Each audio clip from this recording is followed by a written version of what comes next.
Meus irmãos, o Senhor me orientou a pregar nesse texto esta noite, por uma razão, a de que eu tenho feito constantes referências ao fruto do Espírito. Se você tem ouvido as minhas últimas mensagens, você tem ouvido constantes referências ao fruto do Espírito.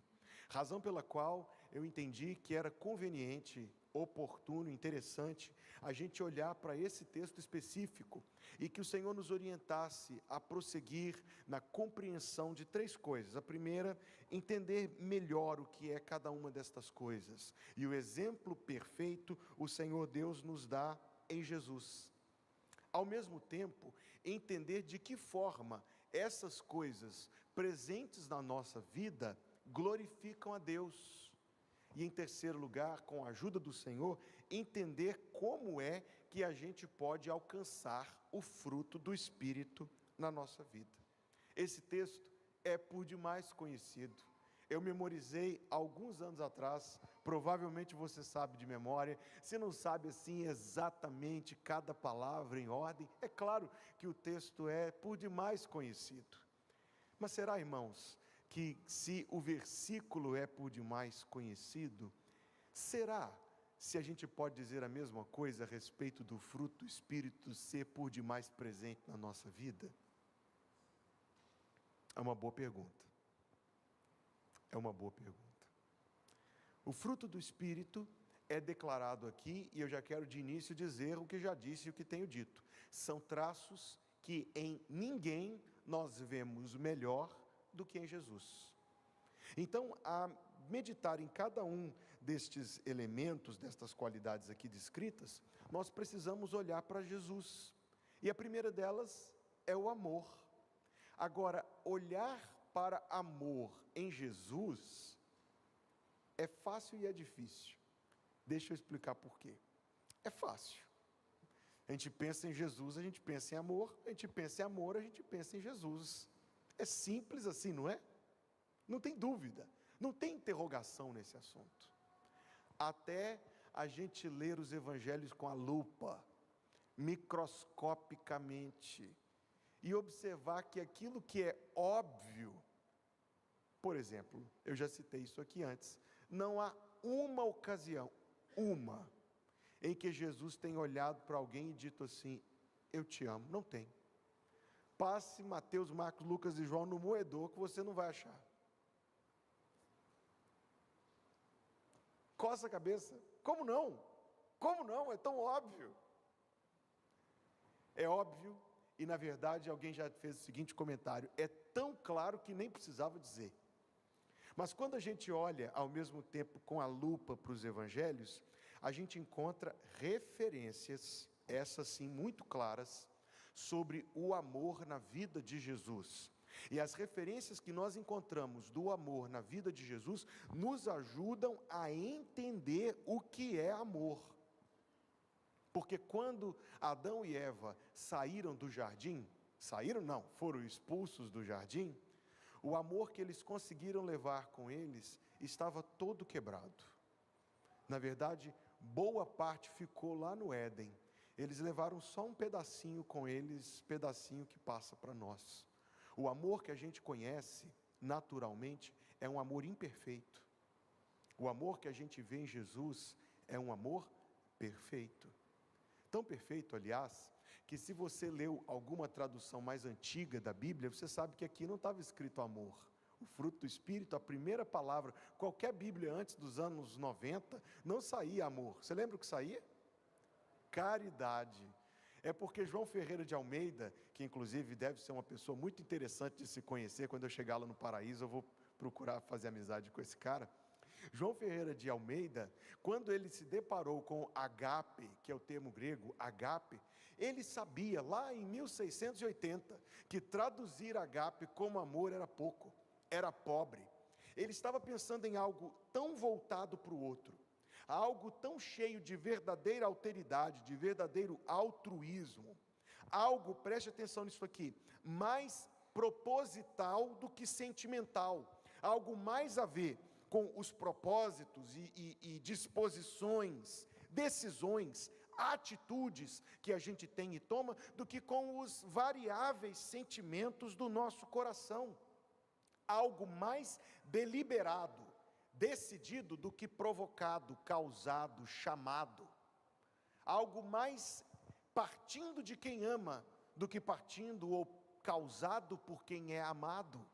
Então, novamente, para a gente poder entender o amor, que é o fruto do Espírito, a gente só consegue entendê-lo se a gente olhar para a vida de Jesus. Permita-me dar alguns exemplos. Quando Lázaro ficou doente, as irmãs mandaram um recado para Jesus Cristo. Você lembra qual foi a forma como elas mandaram o recado? Senhor, eis que está enfermo aquele a quem tu amas. Era possível falar com toda plenitude, certeza, com toda convicção que Jesus amava Lázaro. O amor de Jesus por ele, que inclusive era seu grande amigo, ele se hospedava em sua casa quando estava em Betânia. O amor de Jesus por Lázaro era um amor acima de interrogações. Puxa vida, só aqui a gente já encontrou algo para nós. Quantas vezes o nosso amor é tão questionável? Quantas vezes a gente pode colocar uma legítima interrogação no nosso amor?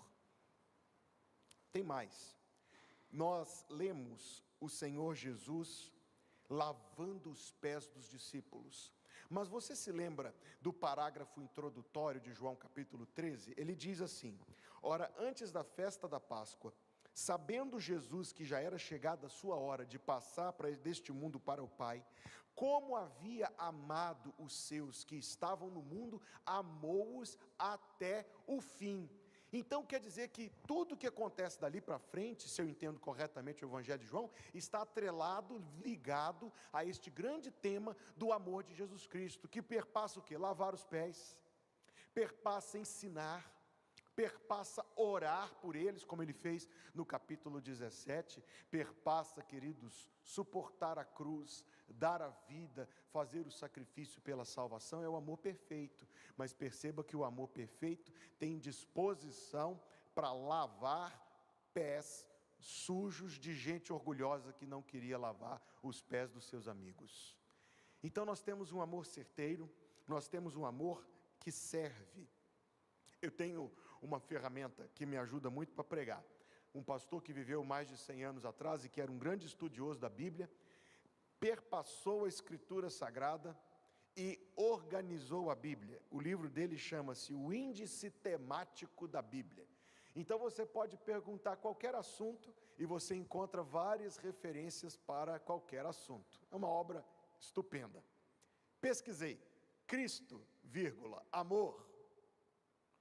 Encontrei várias entradas, mas me chamou a atenção, as entradas que ele alistou lá, são entradas, eu até achei que tinha lido a entrada errada, o cabeçalho errado, porque a maioria dos versículos que ele citou lá não tinham a palavra amor, mas tinham uma palavra importante. Ouça os versículos. Vendo Jesus as multidões, teve grande compaixão delas, porque andavam cansadas e desgarradas como ovelhas que não têm pastor.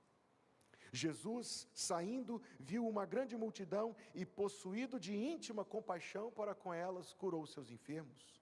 Jesus, chamando os discípulos, disse: tenho compaixão da multidão, porque já está comigo há 3 dias e não tenho o que comer. Observou o que tem em comum nesses 3 versículos que eu li?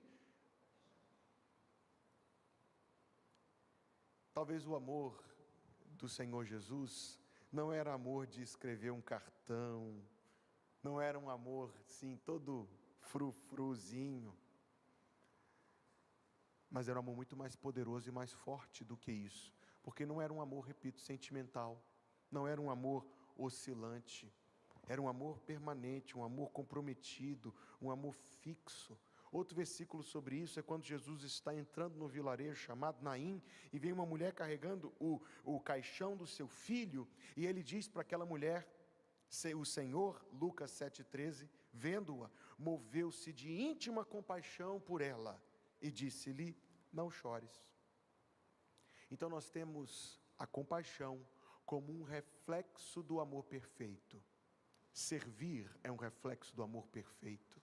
A compaixão de verdadeiramente importar-se com alguém na situação que esta pessoa se encontra é um reflexo do amor perfeito. Jesus amava o apóstolo Pedro. Outro versículo nessa lista que me chamou a atenção, é porque não tem a palavra amor ali, mas está escrito assim: Simão, Simão, eis que Satanás vos pediu para vos cirandar como trigo, mas eu roguei por ti, para que a tua fé não desfaleça, e tu, quando te converteres, confirma os teus irmãos. Onde está o amor aqui? Diga-me, onde está o amor aqui? Na oração? No alerta? O amor de Jesus Cristo é um amor que intercede. Leia Hebreus 7:25 e aprenda que neste instante Cristo roga por ti. Mas o amor de Cristo é amor que adverte, amor que corrige, amor que confronta. Por vezes, muitos dizem assim: eu tenho muita dificuldade de confrontar meus filhos, ou minha esposa, ou marido, ou meus amigos, porque eu amo tanto que eu não quero entristecer. Jesus Cristo sabe muito bem, e melhor do que nós, que a palavra firme, verdadeira, dita em amor, é um gesto de amor. Agora pense se não é. É um gesto de amor muito mais real do que o silêncio diante do erro que faz mal, não é? O Senhor Jesus corrige. Aliás, a Bíblia diz exatamente isso: o Senhor corrige a quem ama. O Senhor corrige a quem ama. Quando Jesus foi lá estar com Maria e Marta, diante do sepulcro de Lázaro, o menor versículo da Bíblia, João 11:35, Jesus chorou. Mas o versículo 36 diz que aqueles judeus do templo, vendo isso, disseram assim: vede como o amava. Então nós temos uma manifestação do amor na solidariedade na dor, na presença com aqueles que sofrem. Existe um reflexo do amor perfeito, que é visto somente quando algo que atinge aqueles que amamos pesa sobre o nosso coração, porque de fato alguém já colocou nos seguintes termos, que o oposto, o antônimo, o inverso do amor, não é o ódio, é a indiferença. Tem mais. O Senhor Jesus manifesta o amor perfeito quando diz aos seus discípulos assim: um novo mandamento vos dou, que vos ameis uns aos outros, como eu vos amei a vós, que também vós vos ameis uns aos outros. E aqui ele não somente afirma que ama, mas ele estabelece o amor dele como padrão, parâmetro e paradigma, referência ao amor a ser copiado, o amor a ser imitado. Veja bem, primeiro, as manifestações do amor imperfeito a gente conhece. O amor imperfeito é inconstante. Você passa pelo mar aqui na nossa linda cidade e você vê a variação de maré, e tem hora que a gente fica impressionado. Você está passando pela Bandeira Tribus e vê aquilo tudo sequinho lá embaixo, é impressionante. E depois vê numa altura tremenda, é impressionante. A variação de maré de São Luís é mais impressionante, mas não é bonito, é feio. A variação de maré do amor nos nossos corações. Tem dia que está lá nas alturas, tem dia que está lá nas baixezas. O amor imperfeito a gente conhece, ele é egocêntrico. O amor imperfeito é oscilante, é inconstante. O amor imperfeito, bem, é isso aí, é amor imperfeito. Muitas vezes interferido pelo orgulho, pela vaidade, pela falta de interesse, pela indiferença ao próximo. Agora veja, porque o fruto do Espírito é outra coisa. O fruto do Espírito é o amor perfeito.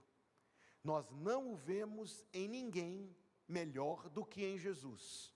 E em Jesus nós vemos o amor perfeito que se compadece, que serve, que ora, que confronta, que acompanha. Nós vemos então um amor acima de comparação, e um amor que não se acha todo dia. Aliás, Outra observação importante: um amor que a gente não consegue produzir por nós mesmos. Este não é o fruto da disciplina, não é o fruto das decisões, não é o fruto das boas intenções. Este é o fruto do Espírito. O fruto do Espírito. O pastor Igor trouxe uma mensagem no retiro e usou de uma ilustração de pregação dentre as mais fabulosas que eu já ouvi. Então eu gostaria de pedir a sua licença, e como pregadores fazem com as ilustrações uns dos outros, a gente troca. A ilustração era, eu não me lembro os termos exatos, mas era algo semelhante assim: ninguém pode pedir a mim que produza uma obra à altura de, digamos, Machado de Assis. Aquela obra, aquele gênio literário. Ninguém pode pedir isso de mim. Mas se a mente dele estivesse em mim, sim, não? Se eu fosse detentor da genialidade dele, com certeza sim. Aliás, não precisava nem pedir, saía fácil. O Espírito de Jesus Cristo habita em nós, que coisa gloriosa. Em nós mesmos não se peça e não se espere de ninguém amor perfeito, mas o fruto do Espírito é amor. Amor aqui, amor como o de Jesus. Aliás, 1 Coríntios 2,16 diz, inclusive muito bem, que nós temos a mente de Cristo, e esta é uma referência à habitação do Espírito Santo na nossa vida. Mas é preciso que a gente veja de que forma isso glorifica o Senhor, e não é tão difícil de compreender. É porque o amor de fato não existe no mundo aí fora. O amor que existe no mundo aí fora é aquele restinho de amor todo quebrado e sujo que Adão e Eva deixaram para nós. Então, quando se depara com alguém em quem há o amor perfeito de Jesus Cristo, a única explicação para isso é que Deus está fazendo uma obra de salvação e de transformação na vida desta pessoa. E mais, quando nós que somos de Jesus demonstramos esse amor perfeito de Jesus Cristo está presente na nossa vida com tudo, com a sua compaixão, com a sua humildade em servir, com o seu confronto amoroso na verdade, com a oração, com a companhia, com tudo o que é o amor perfeito de Jesus Cristo. Quando isto é visto na nossa vida, nós estamos de fato atestando a veracidade, comprovando, evidenciando a veracidade, a autenticidade, a genuinidade da fé que nós professamos e da salvação que nós alegamos ter sido dada a nós pela graça e pela obra de Jesus Cristo na cruz. Há de ser, portanto, uma cena muito desfigurada, que alguém que canta louvores, alguém que frequenta cultos, inclusive às quartas-feiras, não demonstre, no entanto, o fruto do Espírito, que começa com amor, mas amor semelhante ao amor de Jesus. A próxima coisa é tão desafiadora quanto, porque depois do amor vem, o que vem depois do amor no fruto do Espírito, queridos? Eu não entendi. Vem alegria. Se você colou aí no informativo, está escrito gozo, porque a tradução corrigida traduz como gozo, e talvez seja até, embora seja uma palavra não tão clara, talvez seja uma palavra mais precisa. Quando você lê os evangelhos, eu disse que isso aqui é visto perfeitamente em Jesus. Quando você lê os evangelhos, você vê alegria em Jesus? Sim? Quando? Até a pergunta do sim não estava tão difícil. Quando? O tempo todo. Vamos citar alguns exemplos específicos. Nós temos um exemplo específico quando os discípulos voltam. Aliás, depois de um diálogo, de um debate controverso, O Senhor Jesus, a Bíblia diz que ele exultou no Espírito, ou seja, uma forma muitíssimo elevada de alegria.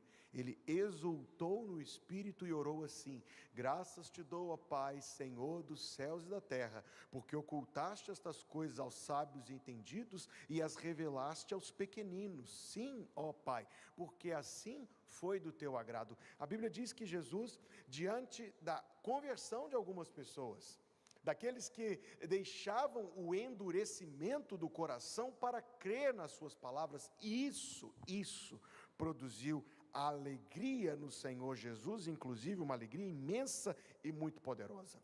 O profeta Isaías profetizou que ele verá o fruto do seu penoso trabalho com alegria, Isaías 53:11. Hebreus 1:9 diz que a santidade de Cristo é origem da sua alegria. Está escrito assim em Hebreus 1:9: amaste a justiça e odiaste a iniquidade, por isso Deus, o teu Deus, te ungiu com óleo de alegria, mais do que a teus companheiros. Agora, irmãos, cada versículo da epístola aos Hebreus, a gente leva um mês para analisar por completo assim. Veja só, Cristo amou a justiça e odiou a iniquidade, ou seja, a perfeita santidade de Jesus. Por isso, ou seja, pela perfeita santidade de Jesus, Deus, olha que linda expressão, o teu Deus te ungiu com óleo de alegria. Eu gosto neste versículo, sobretudo das últimas palavras, mais do que a teus companheiros. Quer dizer que se eu sou um companheiro de Jesus Cristo, tem um pouquinho de óleo de alegria para mim também, e também para ti. Você tira desse texto, como eu tiro, a lição de que quanto mais santificada for a nossa vida, mais alegre a gente vai ser? Você tira essa lição desse texto? É uma das primeiras coisas que me chama a atenção quando eu leio esse versículo.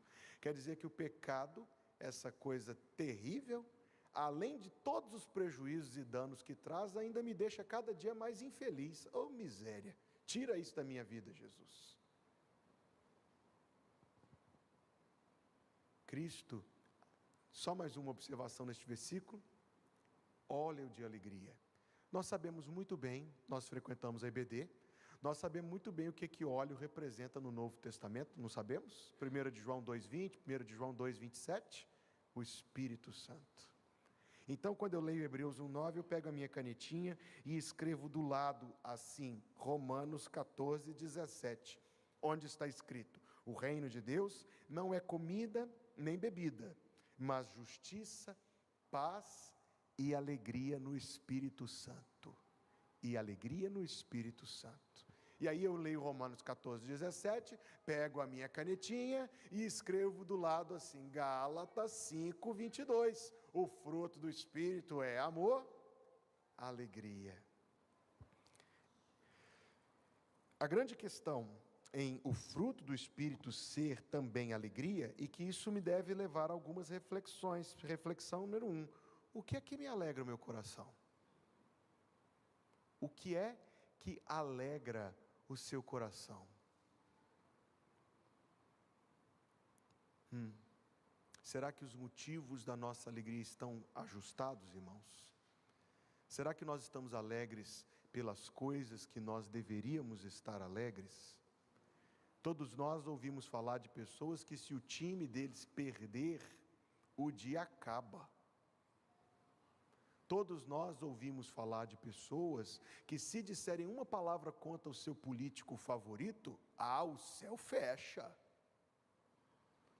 Todos nós ouvimos falar de pessoas, homens sobretudo, cujas esposas ficam muito aliviadas quando ele desliga o carro, porque da hora que se assenta atrás do volante até a hora que gira a partida no tambor para desligar o carro, o homem fica transtornado. Certamente não aqui, só lá longe, né? Aqui não tem isso não. Quando nós perguntamos o que é que nos dá alegria, a gente tem logo que se perguntar também o que é que nos tira alegria. E se isso é válido, se isso é legítimo. A pergunta é simples: uma coisa te alegra, a outra tira a sua alegria, mas deveria ser assim? Quais são as coisas que te fazem sorrir?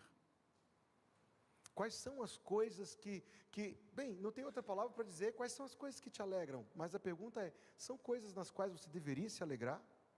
São coisas nas quais Deus se alegra contigo? Um estresse de manhã é suficiente para descarrilar o trem com todos os seus vagões. Não quero nem ir ao culto. Estou querendo ir ao culto e você fica fazendo esse tumulto. Será que algo tão comum deveria tirar de nós a alegria que é um fruto do Espírito? Eu sei como ter o fruto do Espírito. Me dê uma vida tranquila, sem preocupações, me dê uma vida sem estresse, me dê uma vida redondinha. Eu vou ter alegria o tempo todo. Então não é alegria no Espírito, então é alegria nas coisas, é alegria no seu controle das coisas. Não é a alegria da qual Paulo está escrevendo aqui, não é mesmo? Aí eu te farei uma terceira pergunta nesse ponto: motivos para estar alegre, você tem? Veja que eu não estou falando nem mesmo nesse momento, mas na sua vida todinha, você tem motivos para estar alegre? Amigo, só de pensar que você ia para o inferno não vai mais, só de pensar que eu ia para o inferno e não vou mais, puxa vida, e não é só que eu não vou para o inferno, eu estou indo para o paraíso com Cristo.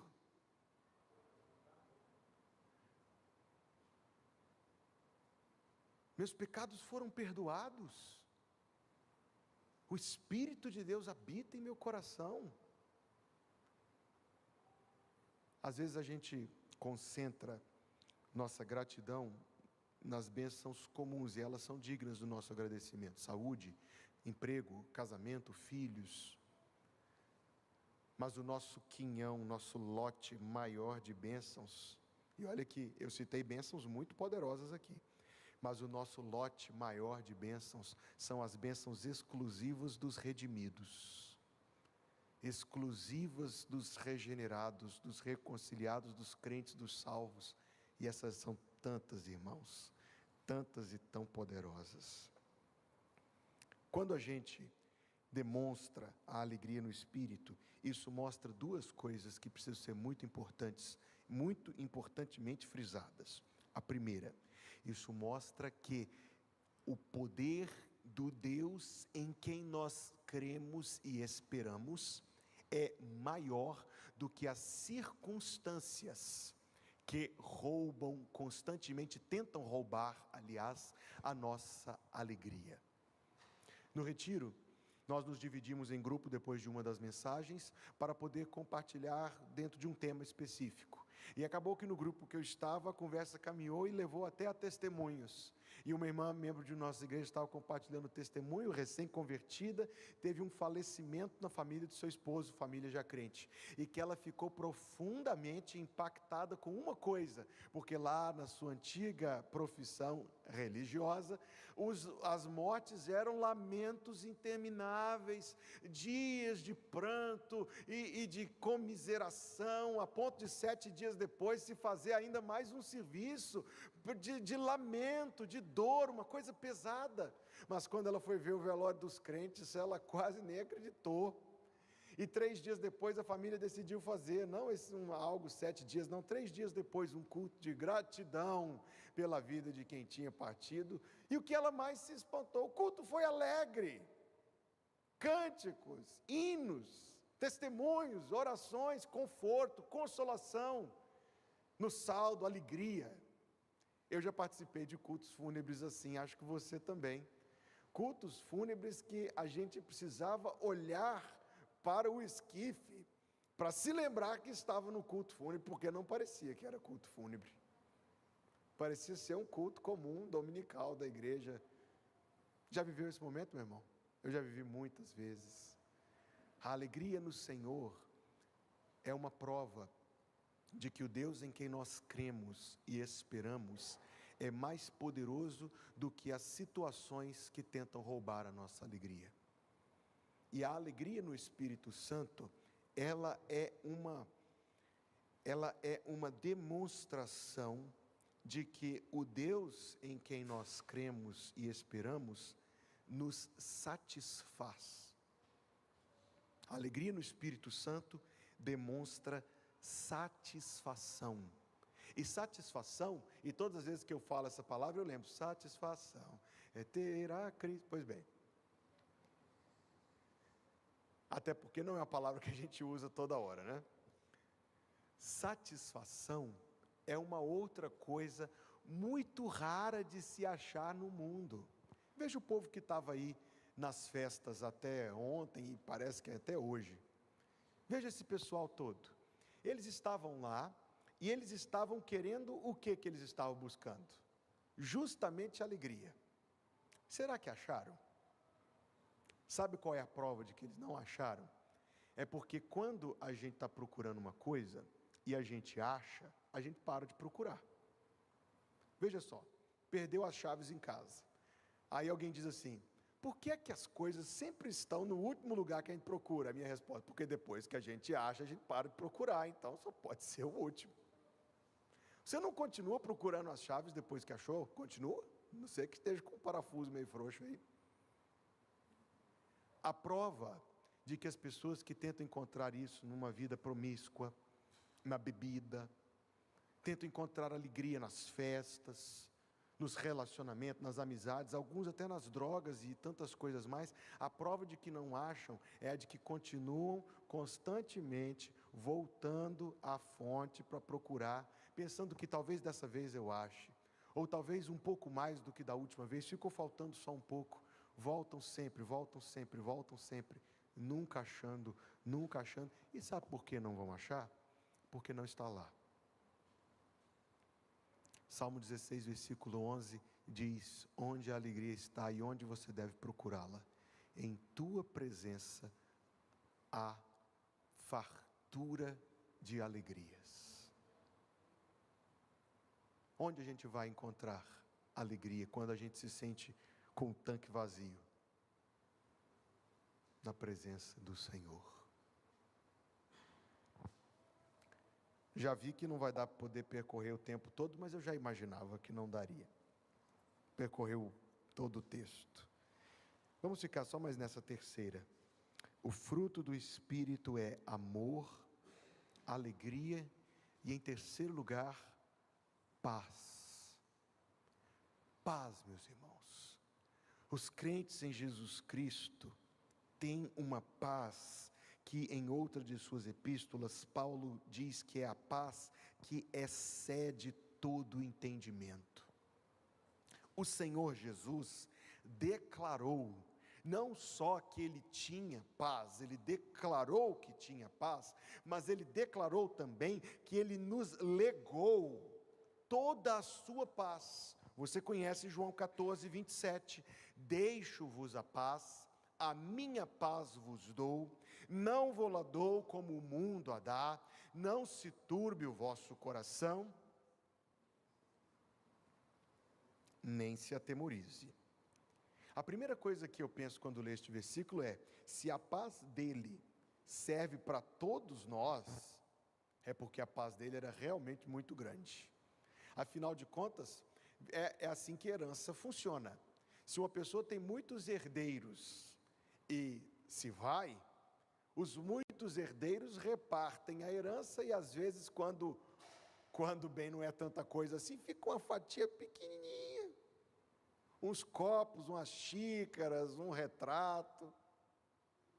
Mas quando o legatário é daqueles assim prodigiosos, aí a fatia é gorda. Jesus tinha paz suficiente para todos nós nele, irmãos. Agora olhe para a vida de Jesus. Se você olhar bem, se você olhar com a lupa, parece que Jesus não vivia nas condições ideais para alguém ter paz. Jesus tinha inimigos, tramas de morte contra ele, opositores poderosos, caluniadores. Jesus era criticado, zombado e incompreendido no meio dos seus próprios familiares, os outros filhos de José e Maria, que inclusive uma vez foram com cordas para amarrá-lo, como está lá no Evangelho de Marcos, capítulo 3. Cristo foi alvo de tentativas de assassinato. Cristo teve a sua reputação pisoteada publicamente. Cristo conheceu escassez e viveu na pele a traição, a injustiça e o abandono. Dificilmente nós diríamos serem as condições ideais para alguém ter paz, não é? Mas é exatamente aí que nós vemos a força poderosa da paz que Jesus Cristo nos legou. O fato de que a paz dele prevaleceu sobre situações tão difíceis mostra que a paz dele era mais forte do que elas. Talvez você se identifique com estas palavras. Falaram mal de mim, e isso me perturbou tremendamente. Mentiram a meu respeito, não consigo nem dormir. Estou sofrendo a injustiça. É errado que isso aconteça comigo. E alguém perde por completo o equilíbrio da vida. Estou sendo perseguido. Eu estou vivendo uma grande tempestade, uma grande dificuldade na vida. Não é admirável, irmãos, que o Senhor Jesus tinha paz em todas essas situações?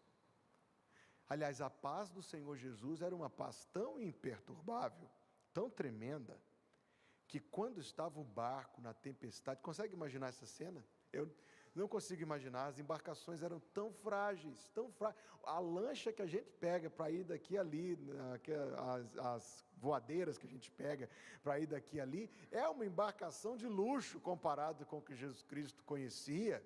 As embarcações lá do Mar da Galileia, um dos que estava, enfim, me fugiu a palavra, um dos que estava lá, ficava com um balde responsável por tirar a água enquanto a viagem estava sendo feita. E no entanto, eles estavam nesta fragilíssima embarcação e deparam com ondas altas, vento forte, tempestade. Todos os experientes marinheiros que conheciam aquelas águas estavam profundamente perturbados. E Jesus? Faz sentido?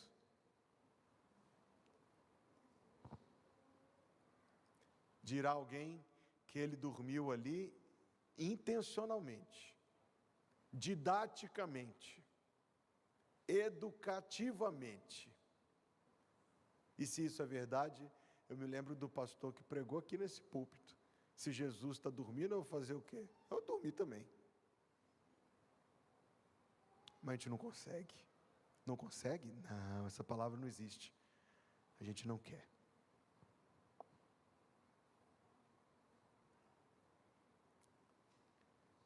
O que é que tira sua paz? Ou melhor dizendo, quais seriam na sua vida as condições ideais para você ter paz? Olha, pastor, pensando bem, é bem parecido com aquilo que o senhor falou para eu ter alegria. Se minha vida fosse tranquila, tudo resolvido, eu tinha paz. É porque a paz não é em Deus, então, é paz nas coisas. É como aquele desenho do Tom e Jerry, o cachorro com um bife na frente, com a vara de pescar, você vai correr para frente o resto da vida e não vai chegar lá. A paz de Deus é uma certeza convicta no poder de Deus sobre todas as coisas. É a paz que nós conhecemos, eu conheço, você conhece inúmeras histórias de pessoas que estão indo para a mesa de operação, ou de pessoas que estão com doenças terríveis que causam dores ou que não podem ser tratadas, mas quando nós vamos conversar com essas pessoas, elas estão com o coração tão leve, a gente diz, não é possível. A gente veio, quantas vezes eu já disse essas palavras, eu vim aqui para te confortar e eu que estou saindo da visita confortado, quantas vezes eu já disse essas palavras? Meus amigos, esta é a paz de Deus, que excede todo entendimento. As pessoas no mundo não têm paz, elas têm muros, câmeras, armas. As pessoas investem tudo para poder se cercar de algo que lhes dê a expectativa de segurança, pensando que da segurança elas obterão paz. Agora sim, eu tenho certeza que é da segurança que a gente obtém paz, da segurança da salvação, amém? É da segurança da salvação que a gente extrai paz. É da segurança de saber que o Jesus que nos ama a ponto de sofrer por nós na cruz está assentado no alto sublime trono da graça. De saber que nada, coisa nenhuma, nos atingirá sem que Cristo antes o permita. E se algo for para nos destruir, se algo for para fazer o nosso mal, Ele não o permitirá. Mas se quaisquer situações se levantarem contra nós, Ele o permitirá para o nosso bem, para a nossa santificação, para o nosso crescimento. Vamos ficar por aqui hoje.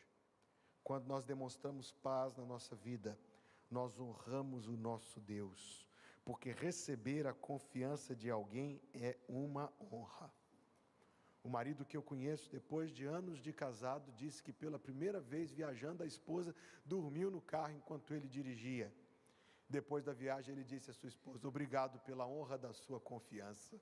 Confiou a ponto de descansar. Confiança é de fato, irmãos, uma honra.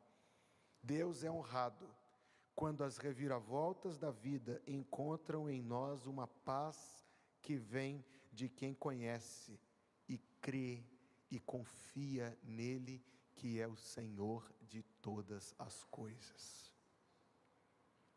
Como eu disse, vamos ficar por aqui, mas só falamos 3, mas são 3 e que 3. Tem na sua vida amor, e alegria, e paz? No boletim de domingo que vem, aqui eu vou concluir, eu escrevi exatamente um pouco desta pregação que eu trouxe, algumas ideias, vai sair no boletim que você vai ler.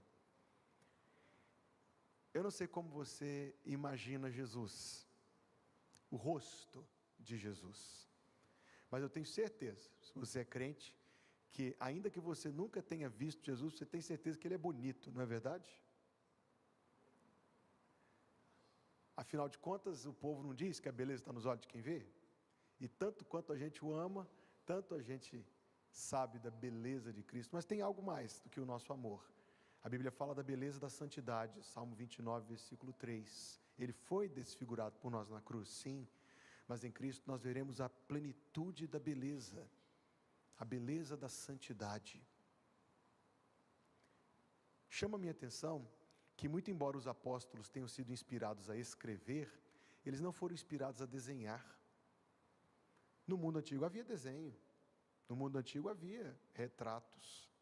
Eles não foram inspirados a deixar um retrato de Jesus. Que pena. Talvez porque Deus estava inspirando por eles a beleza mais do que exterior, e um retrato mais do que facial. A beleza de Cristo consiste em amor, alegria, paz, longanimidade, benignidade, bondade, fidelidade, mansidão, domínio próprio. Quando tais coisas são vistas em nós, mesmo que só parcialmente, está vista na nossa vida a gloriosa beleza de Cristo. Aí, como não me lembrar, você conhece, eu acho, do verso que diz assim: que a beleza de Cristo se veja em mim, toda a sua admirável pureza e amor. Ó tu, chama divina, todo o meu ser refina, até que a beleza de Cristo se veja em mim. É uma poderosíssima oração. Por que a gente não canta? Se você não sabe, acompanha com a gente junto. Eu sei que mais alguns sabem, e esta vai ser a nossa oração para concluir a mensagem. Que a beleza de Cristo se veja em mim, toda a sua admirável pureza e amor. Ó, tu chama divina, todo meu ser refina até que a beleza de Cristo se veja em mim. Pai, que a beleza de Cristo se veja em nós, em amor e alegria e paz, em longanimidade, em benignidade, em bondade, em fidelidade, em mansidão, em domínio próprio. Que o Teu Espírito Santo marque nossa vida com essas características, para que Cristo seja visto em nós, e até aqueles que não o conhecem, venham a conhecê-lo e assim ter a salvação que vem do Senhor, por meio do nosso serviço e do nosso viver agradável a Ti. Obrigado, Pai, pelo culto esta noite, pela oportunidade de meditar na Tua Palavra, pela companhia dos irmãos, pela presença do Senhor entre nós. Abençoa-nos, Deus, para que não sejamos somente ouvintes da Palavra, mas praticantes. Nos lembramos, Senhor, de nossa irmã Esther Vidal Barros, que vai fazer uma cirurgia amanhã, e pedimos que o Senhor a abençoe, Deus. Tranquiliza desde agora o coração da tua serva, abençoa ela, irmão Jonilson, e que amanhã mesmo, em algum momento, a gente ouça notícias de que correu tudo bem, para a glória do Senhor na vida da tua serva. Que a graça de nosso Senhor Jesus Cristo, o amor de Deus, o nosso Pai Celestial, e a comunhão do Espírito Santo, seja conosco hoje e a cada dia, até que Jesus venha nos buscar. Que assim seja, em nome de Jesus, e todo o povo de Deus diz: amém.